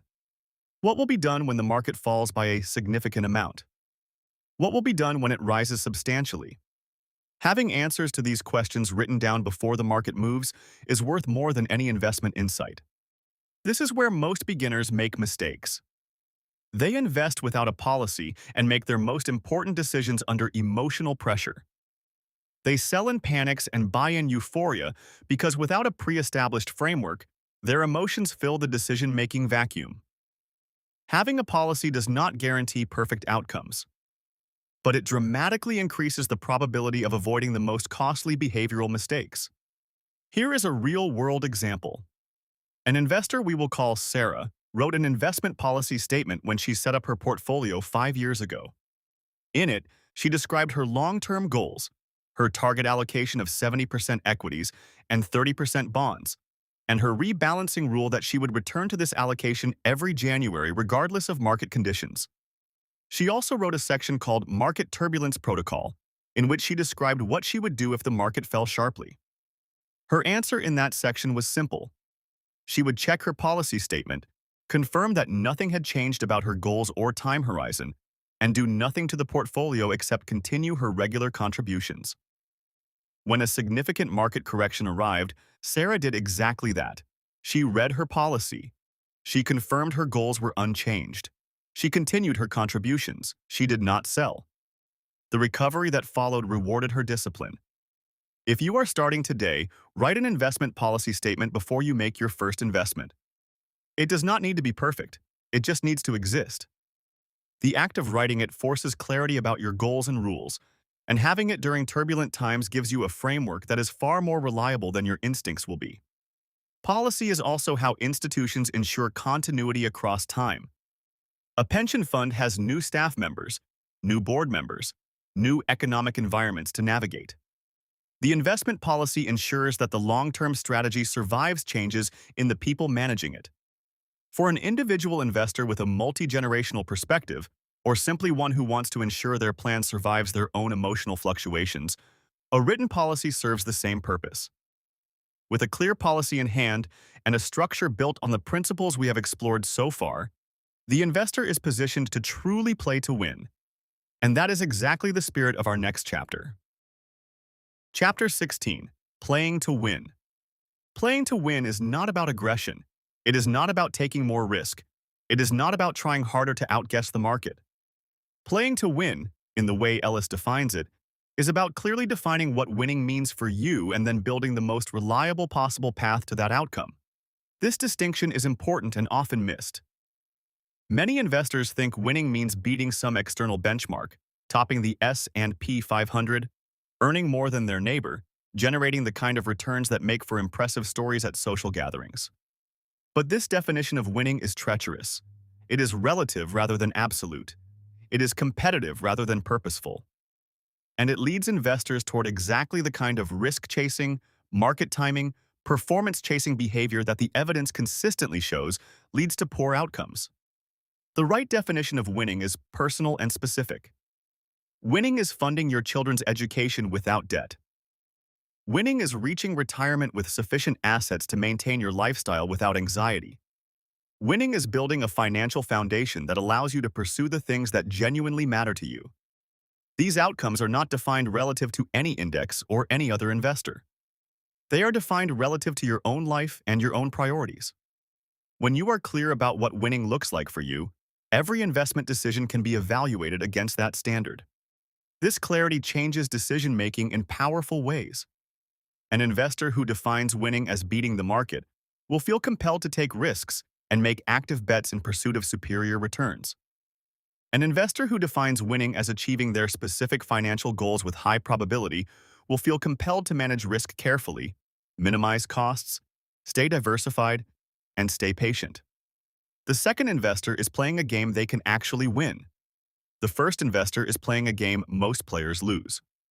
This is where most beginners make mistakes. They adopt the investment industry's definition of success, superior relative returns, without examining whether that definition actually serves their own interests. An investor who beats the market by 2% in a year when they took significantly more risk to do so has not necessarily won anything meaningful. An investor who earns a modest return consistent with their goals while protecting against downside risk has made genuine progress. Here is a real-world example. Two investors, Wei and Anita, both approach retirement with similar net worth. Wei spent his career trying to beat the market, taking concentrated positions, trading actively, and measuring success against benchmark performance. He sometimes beat the market, sometimes lagged it, but always carried high anxiety about relative performance. Anita spent her career focused on her goals. She invested consistently, diversified broadly, kept costs low, and measured success against the question of whether she was on track to fund the retirement she wanted. By the time they both retired, Anita had consistently higher peace of mind, lower costs, and similar or better absolute returns. More importantly, she arrived at retirement confident that her portfolio was built for her life, not for an abstract competition. If you are starting today, define winning on your own terms before you build your strategy. Write down your specific financial goals with time horizons and estimated costs. Then build a portfolio designed to achieve those goals with the highest probability and the lowest risk necessary to get there. This is not settling. This is strategic clarity. Playing to win also requires the psychological discipline to ignore the competition around you. To not feel inadequate when a colleague brags about returns from a stock that has been soaring.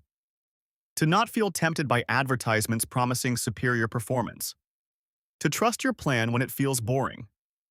The investor who stays focused on their own goals, tuning out the noise of comparative performance, has one of the most durable advantages in all of investing. Understanding how to play to win sets the foundation for evaluating your progress accurately over time. But measuring that progress is more complicated than most people realize because performance measurement in investing is full of traps and distortions. Our next chapter unpacks those carefully. Chapter 17. Challenges with performance measurement. Measuring investment performance sounds straightforward. You look at where you started, you look at where you are now, and you calculate the return. But Ellis reveals that this process done properly is considerably more complex, and that improper performance measurement leads investors to fundamentally misunderstand how well or how poorly their strategy is actually working. The first challenge is choosing the right benchmark. Every investment must be compared against an appropriate baseline to be meaningful. Comparing a bond fund to the S&P 500 makes no sense because they are different kinds of assets with different risk profiles. Comparing an international equity fund to a domestic benchmark is misleading because market conditions in different regions can diverge significantly. Using the wrong benchmark makes mediocre performance look excellent or excellent. Performance look mediocre, depending on the circumstances. The second challenge is time periods. Investment performance measured over short time periods, 1 year or even 5 years, is heavily influenced by luck, timing, and the specific market environment during that period. A manager who happened to be concentrated in the sectors that did well during a particular 3-year bull market will look brilliant. A manager with a genuinely superior long-term strategy who happened to be underweighted in those sectors during that specific period will look poor. Short-term performance tells you very little about long-term skill. This is where most beginners make mistakes. They evaluate fund performance over periods of 1 to 3 years and use those evaluations to make allocation decisions that have multi-decade implications. This is like choosing a pilot based on their performance during the last 3 takeoffs without considering the thousands of flights before that or the range of conditions those 3 takeoffs happened under. The third challenge is survivor bias. When performance databases track mutual funds, they typically only include funds that still exist. Funds that were closed because of poor performance are dropped from the database. This means that when you look at the average historical performance of mutual funds, you are systematically excluding the worst performers, which makes the average look better than it actually was. The real average, including all the funds that closed in failure, is lower than most published figures suggest. The fourth challenge is accounting for risk. 2 portfolios can show identical returns over a period while carrying very different levels of risk. The one that achieved those returns by taking concentrated positions in volatile assets is fundamentally different from the one that achieved the same returns through broad diversification. Raw return numbers without risk adjustment are insufficient for meaningful comparison. Here is a real-world example. An investor reviews the 10-year performance numbers for a set of actively managed funds and selects 3 that ranked in the top quartile for that period. What this investor does not know is that 2 of those funds achieved top quartile returns through concentrated bets in a narrow sector that happened to perform brilliantly during that decade, and their outperformance in that specific period makes them look like they have a repeatable skill when they actually benefited from being in the right place at the right time. When the economic environment shifts, those concentrated positions may underperform dramatically. If you are starting today, apply rigorous standards to performance evaluation. Use appropriate benchmarks. Look at long time periods spanning multiple market cycles. Adjust for risk. Understand survival bias when reading industry performance statistics. And be particularly skeptical of any investment that looks dramatically better than the market over short periods without a clear explanation of why the risk taken justified the returns earned. Performance measurement done well is a tool for learning and accountability. Done poorly, it is a source of costly illusions. Understanding its challenges is part of the investment maturity that enables better decisions over time. And these challenges lead us naturally into the recognition that much of what drives investment returns is invisible, sitting beneath the surface of the numbers we can easily measure. This hidden dimension of investing is what Ellis calls the dark matter, and it is the subject of our next chapter. Chapter 18: The Dark Matter of Investing. In astrophysics, dark matter is the name given to the invisible mass that scientists believe must exist to explain the observable behavior of the universe. It cannot be seen directly. It does not emit light. But its gravitational effects are measurable, and without it, the movements of galaxies and stars cannot be fully explained. The evidence for its existence is real even though its direct observation has not been achieved. Ellis uses this term metaphorically to describe the forces in investing that are invisible, rarely discussed, but whose effects on investment outcomes are profound and measurable. These are the hidden drivers that determine much of what happens between an investor's decisions and their actual returns. The first piece of dark matter is investor behavior. We have touched on this throughout the book, but it deserves its own examination here. The actual returns that investors earn from their funds are often significantly lower than the returns that those funds report. Why? Because investors do not hold their funds steadily through all market conditions. They buy after periods of strong performance and sell after periods of poor performance. They move money in and out at the wrong times. The result is that the average investor in a fund often earns less than the fund's published return, sometimes substantially less, because their timing of purchases and redemptions works against them. This gap between fund return and investor return is the dark matter of behavioral damage. Studies of this phenomenon have found the gap to be significant. In some fund categories and some time periods, the average investor's actual return has lagged the fund's own return by 1 to 2% per year. Compounded over decades, this difference is enormous. It means that even in a fund with excellent performance, the typical investor may end up with far less than the fund's track record suggests, simply because they could not resist moving in and out based on market conditions and recent performance. This is where most beginners make mistakes. They evaluate an investment by its historical returns and assume they will capture those returns, but the returns are only available to investors who stay in through the entire period. The investor who enters after a period of strong performance and exits during a period of poor performance captures neither the full gains nor avoids the full losses in the way the timing suggests. The second piece of dark matter is taxes on investment gains. Every time an investor sells an investment that has appreciated, they potentially owe taxes on the gain. In an actively managed portfolio where securities are frequently bought and sold, this tax drag accumulates annually and can significantly reduce the net return to the investor. Index funds, by contrast, typically generate much lower turnover, which means much lower taxable events each year. This tax efficiency is one of the quiet advantages of passive investing that rarely appears in the headline return comparison between active and passive strategies, but is real and significant. The third piece of dark matter is transaction costs. Commissions, bid-ask spreads, and the market impact of trades are costs that reduce investment returns and often do not appear as explicit line items that investors can easily see. In a highly active portfolio with frequent trading, these costs accumulate to a meaningful drag on returns over time. Here is a real-world example. Consider an investor who owns a fund that reports a 10-year annual return of 8%. The investor entered the fund after 2 years of particularly strong performance, attracted by the headlines. She stayed for 6 years through volatile conditions, including 2 years of poor relative performance during which she felt anxiety but resisted selling, and then exited the fund when conditions felt uncertain. When she calculates her actual personal return from the investment, accounting for when she bought and when she sold, it is 6.2% annually, not 8%. The dark matter of her entry timing, exit timing, and transaction costs consumed nearly 2% per year. Over 6 years on a meaningful sum, this difference is significant. If you are starting today, shine light on your dark matter. Calculate your actual returns including the impact of your timing decisions, not just the reported fund return. Look at the tax drag on your investments and consider whether you are holding investments in the most tax-efficient accounts and structures available.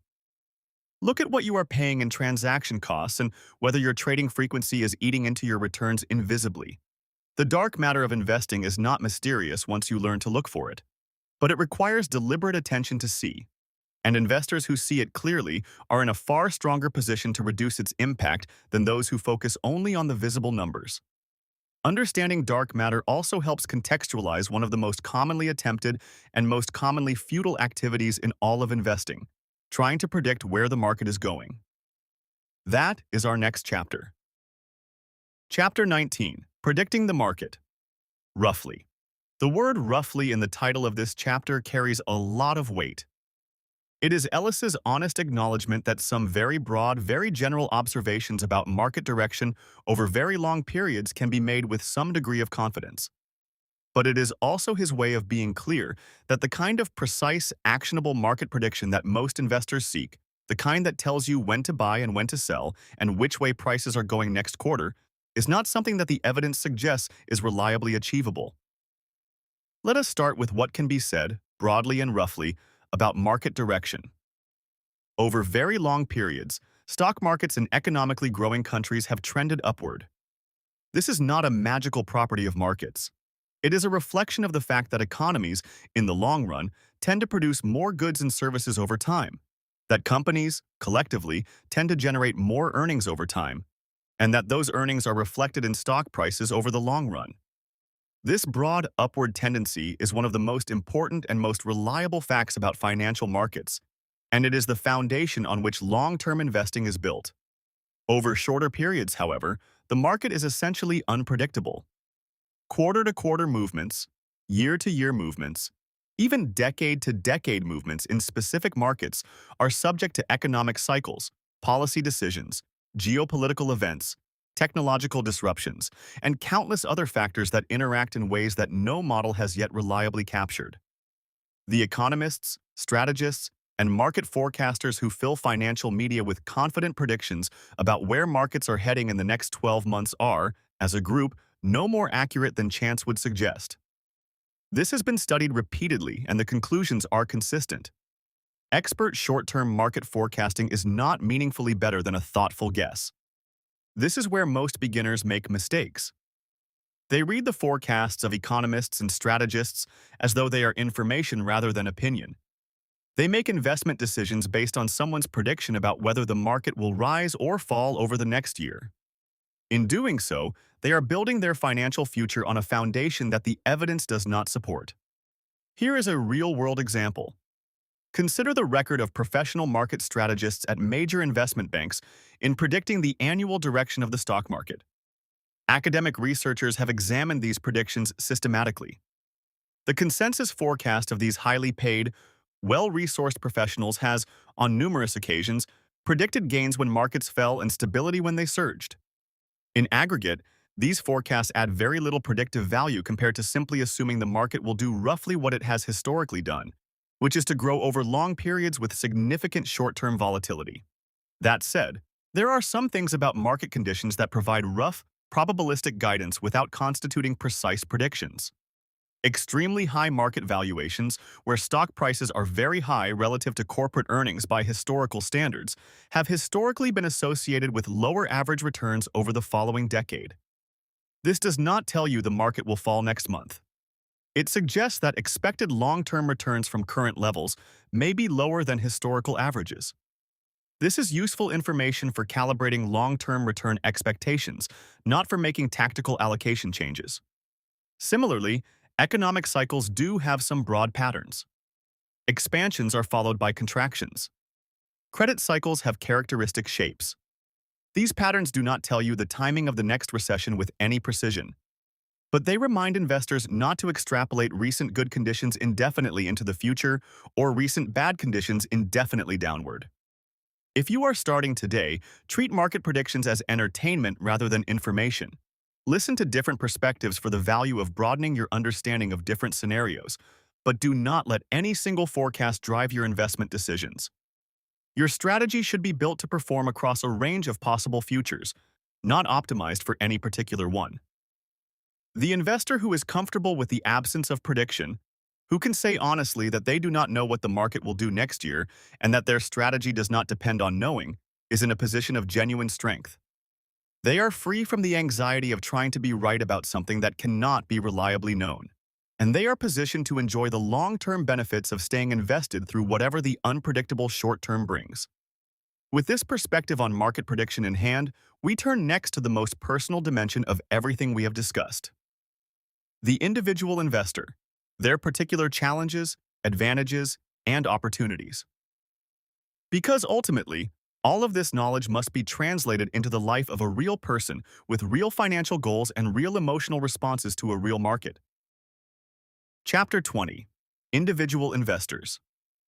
Throughout this book, we have been talking about investing principles that apply broadly to institutions, to professionals, to every participant in financial markets. But now, Ellis turns his attention specifically to the individual investor, the person who is not a professional fund manager, not running a pension fund, not advising institutions, the person who is simply trying to build a financially secure life for themselves and their family. The individual investor faces a set of challenges that are in some ways unique. They typically have limited time to devote to investment research. They do not have access to the same information, tools, or analytical resources that professional institutions have. They are subject to emotional responses to market movements that are entirely natural and very difficult to manage. And they are operating in a market designed largely by and for professionals. But the individual investor also has advantages that are genuinely significant and often underappreciated. The individual investor has no clients to report to, no quarterly performance reviews to worry about, no peer pressure from colleagues who are all chasing the same returns. They can take a genuinely long-term view without the institutional pressures that cause many professional managers to focus on short-term performance.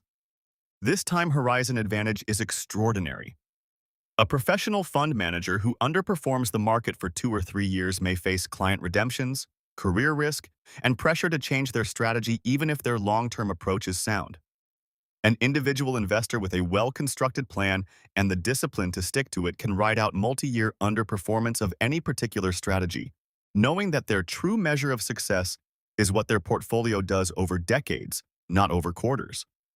This is a significant competitive advantage that most individual investors never fully exploit. This is where most beginners make mistakes. They behave like short-term institutional investors when they should be behaving like long-term individual ones. They check their portfolios daily, react to quarterly performance, and measure themselves against short-term benchmarks. By doing this, they voluntarily give up the most significant structural advantage they have. Here is a real-world example. An individual investor, Fatima, starts investing at age 32. She builds a simple, diversified portfolio through a low-cost index approach and commits to the following discipline. She will check her portfolio no more than once every 6 months. She will make no changes to her allocation based on market conditions. She will rebalance once a year to her target allocation. She will keep contributing monthly regardless of what markets are doing. By age 55, Fatima has not had a single exciting investment story to tell at dinner parties. She has never picked a winning stock or timed a market move. But her portfolio, built on the power of consistent contribution, low costs, and time, has grown into a genuinely impressive sum. Fatima did not beat the market. She let the market work for her while most of her peers were working against it. The individual investor also benefits from the flexibility to invest in tax-advantaged accounts in ways that can dramatically enhance long-term returns. Using retirement accounts fully, understanding the tax treatment of different investment vehicles, and being strategic about which assets to hold in which types of accounts are all areas where the individual investor can meaningfully improve their net outcomes without taking additional market risk. If you are starting today, recognize and embrace your unique advantages. You have a time horizon that most professional investors can only envy. You have no one to impress but yourself. You have no institutional pressure to trade frequently or chase short-term performance. Use these advantages deliberately. Build a long-term plan and then protect it from your own short-term impulses. Ellis also emphasizes the importance of the individual investor developing a clear personal financial philosophy, a set of principles that guides their investing across time, and through different market environments. This is not the same as having a rigid and inflexible plan. It is having a clear sense of what you believe about markets, about risk, about your own goals, and about what kind of investor you genuinely are. That clarity is what enables consistent behavior when the environment is pushing you toward inconsistency. The individual investor who understands themselves, their goals, their advantages, and their behavioral tendencies is in a powerful position. And with that self-knowledge in hand, the next question becomes how to choose the specific vehicles of investment, particularly the mutual funds that most individual investors will use as the building blocks of their portfolios. Chapter 21. Selecting mutual funds. Mutual funds are the primary investment vehicle for most individual investors around the world. They pool money from many investors to purchase a diversified portfolio of securities, providing access to diversification and professional management that most individuals could not achieve on their own with a small amount of capital. But the universe of mutual funds is enormous, covering thousands of options with wildly different strategies, costs, risk profiles, and track records. Navigating that universe well requires clear principles. Ellis's guidance on mutual fund selection flows directly from everything we have covered in this book, and it can be distilled into a small number of clear priorities. The first priority is cost. This cannot be overstated. The cost of a mutual fund, expressed as its annual expense ratio, is the most reliable predictor of long-term relative performance available to investors. Lower-cost funds do not guarantee outperformance in any given year. But over long periods, lower costs translate reliably into higher net returns for investors, simply because every dollar paid in fees is a dollar not compounding in the investor's account. Research has consistently shown that among funds with similar strategies and risk profiles, the lowest cost funds produce the best long-term investor outcomes on average. The second priority, which flows from the first, is to strongly consider index funds. Because index funds require no active management, they carry dramatically lower costs than actively managed funds. An index fund tracking a broad market index can often be owned for a fraction of a percent per year in total costs. An actively managed fund might charge 1%, 1.5%, or more. Over 30 years, this difference in costs compounds into a very large difference in wealth. The third priority is simplicity. A fund that is easy to understand, with a clear and consistent strategy that you can articulate in a sentence or two, is easier to stay committed to than a complex fund whose strategy you cannot clearly describe. Complexity in a fund creates opportunities for things you did not anticipate to happen. Simplicity reduces those surprises. The fourth priority is to look at track records skeptically and through the right lens. Past performance does not guarantee future results. This statement appears in almost every investment prospectus because it is true, but track records are not entirely useless. What you can reasonably look at is whether a fund has consistently followed its stated strategy, whether its returns are consistent with the level of risk it has taken, and whether its cost structure is sustainable. These are more reliable signals than raw return rankings. This is where most beginners make mistakes. They select mutual funds primarily based on recent return rankings, finding the top-performing funds from the last 1 or 3 years and investing in them. But as we have covered, recent performance is not reliably predictive of future performance. The fund that topped the rankings last year may have done so through concentrated exposure to a sector that will not lead the next cycle. Chasing returns through fund selection is one of the most common and most costly behaviors in retail investing. Here is a real-world example. An investor reads an annual fund ranking report and selects the top 3 performing actively managed funds from the previous year, each with expense ratios of around 1.5%. Another investor, less engaged with financial media, simply selects 3 broad index funds covering domestic equities, international equities, and bonds, with combined expense ratios of around 0.2%. Over the following decade, the index investor outperforms the active fund investor after costs in most scenarios, not because they identified better funds, but because they began with a structural cost advantage and did not let performance chasing erode it. If you are starting today, begin by asking about the cost of any fund you are considering. If the expense ratio is above 0.5%, Ask yourself whether there is clear evidence that the additional cost is likely to generate additional returns. In most cases, the evidence will not support that conclusion. Choose simplicity and low cost as your default. Let the exceptions require very strong justification before you accept them. The right mutual fund selection strategy is not exciting. It does not involve identifying hidden gems or catching a trend early. It involves applying consistent, cost-conscious, evidence-based principles that give you the best chance of achieving your goals over the full span of your investment lifetime. And those principles connect directly to the next chapter, which makes the cost case even more emphatically. Chapter 22. Phooey on Fees. The title of this chapter is one of the most blunt in the book, and Ellis means it bluntly. He has spent a career observing the investment industry from the inside, working with institutions, studying what works and what does not, and watching how fees quietly and persistently erode investor wealth. His conclusion is unambiguous. High investment fees are one of the greatest and most underappreciated threats to long-term investor outcomes. And the defense against them is simple, accessible, and available to everyone. Let us make the arithmetic as clear as possible without using precise numbers. Imagine a pool of water representing the gross return that the market delivers over a long period of time. This pool belongs, in principle, to all investors collectively. Every year, investment managers, advisors, brokers, and intermediaries take a portion of that pool in the form of fees.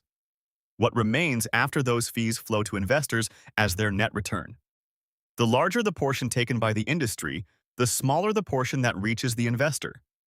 This is not a controversial claim. It is basic mathematics.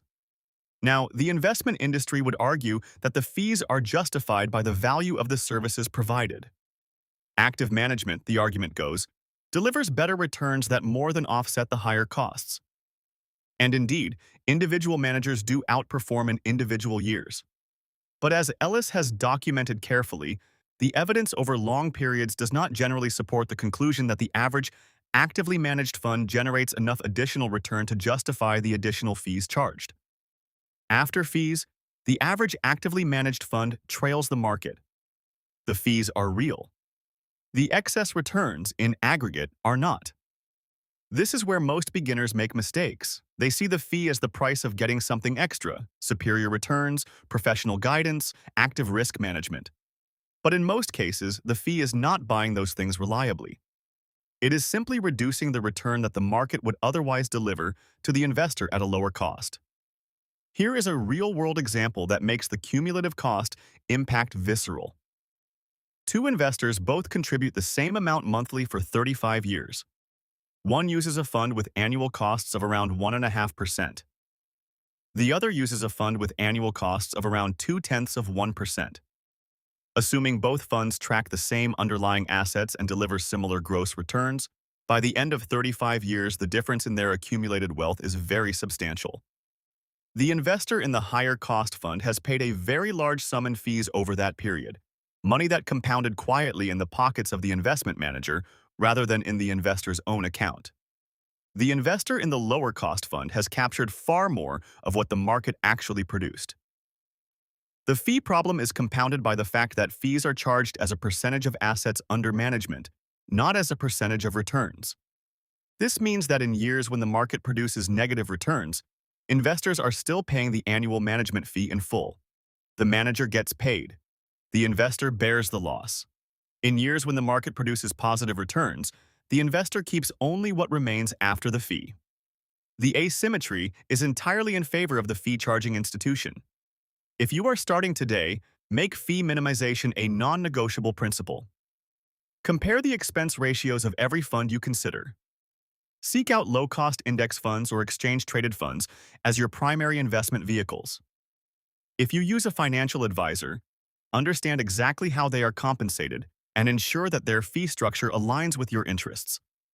The cumulative impact of avoiding unnecessary fees is one of the most significant financial decisions an investor can make, and it requires no market knowledge, no prediction ability, and no special skill. It just requires awareness and the willingness to act on that awareness. Ellis also addresses the broader culture around fees in the investment industry. There is a tendency to conflate high cost with high quality in many areas of life. We are accustomed to the idea that you get what you pay for. In many contexts, this is reasonable. But in investing, the evidence strongly suggests the opposite is often true. The highest cost investment products frequently deliver the worst long-term results for investors, not because the managers are incompetent, but because the structural challenge of consistently outperforming a competitive market after high costs is simply too great for most managers to clear reliably. The straightforward, unglamorous truth is this. The most powerful thing most investors can do to improve their long-term returns has nothing to do with finding better investments. It has everything to do with paying less for the investments they already have access to. Phooey on fees is not just a catchy title. It is a financial principle with decades of evidence behind it. And as we come to the end of this journey, to the final chapter, the Endgame, we bring together everything we have learned and ask the ultimate question. How do you finish well? How do you reach the end of your investing life whenever that comes, having truly accomplished what you set out to do? Chapter 23. Endgame. Every journey has an end. And in investing, the endgame is the moment when the work of accumulation transitions to the work of distribution. When the portfolio that has been growing for decades must begin to serve its ultimate purpose, funding the life it was built to support. This transition is one of the most important and most underplanned phases of the investing journey. Getting it right requires all the wisdom developed over a lifetime of investing and a clear-eyed understanding of what the endgame actually demands. The endgame for most investors is retirement. That season of life when earned income slows or stops, and the portfolio must step into the role of providing financial security. But the endgame also encompasses other major life transitions: the funding of education, the purchase of a home, the passing of wealth to the next generation, the support of causes that matter. Whatever the specific destination, the endgame requires a deliberate shift from the accumulation mindset to the distribution mindset. The accumulation mindset, appropriate during the working years, focuses on growth. It accepts volatility as the price of long-term returns. It stays invested through downturns because time is abundant. The distribution mindset, appropriate as the endpoint approaches, focuses on sustainability. It becomes more sensitive to the sequence of returns, the particular pattern in which good and bad years arrive, because a major market decline early in retirement can deplete a portfolio much more quickly than the same decline later, simply because withdrawals continue regardless of market conditions. This is the sequence of returns risk that many investors underestimate. It is possible for a portfolio to experience the same average return over 20 years as another portfolio and yet produce very different outcomes for a retiree, depending on whether the bad years came early or late. The retiree who experiences large declines in the first few years of retirement, while still drawing down regularly, may not have enough time for the portfolio to recover before further withdrawals deplete it. This is one of the reasons that gradually shifting to a more conservative allocation as retirement approaches is not timidity, but wisdom. This is where most beginners make mistakes. They plan their accumulation strategy carefully, but give insufficient thought to how they will transition from accumulation to distribution and manage the portfolio through the distribution phase.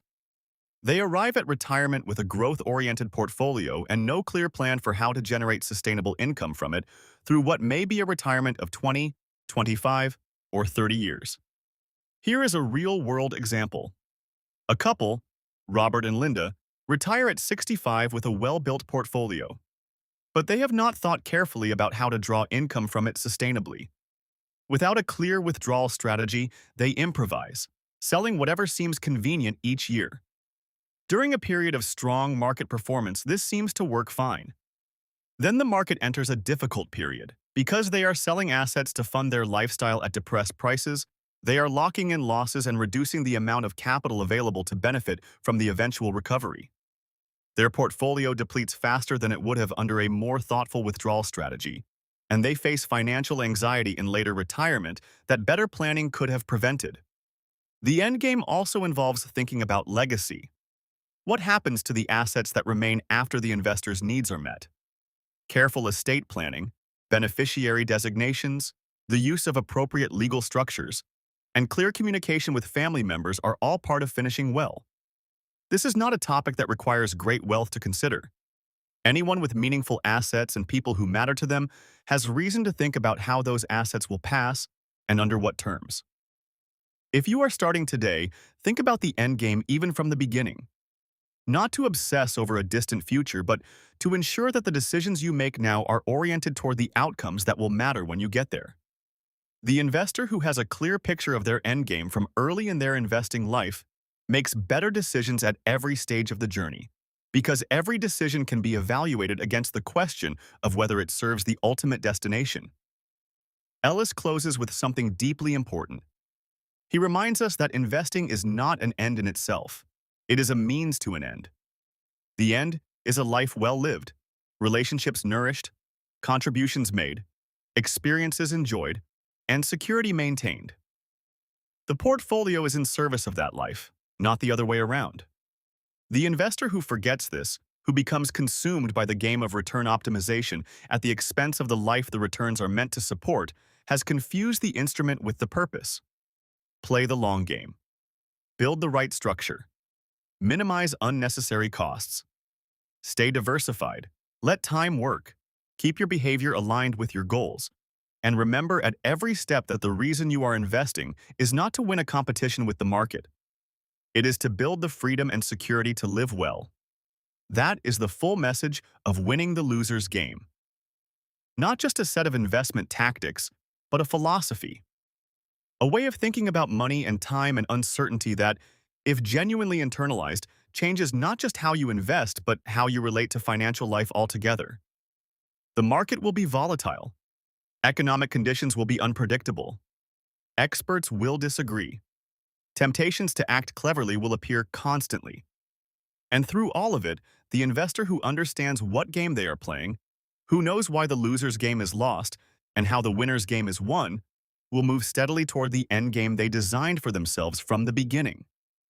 That investor can be you.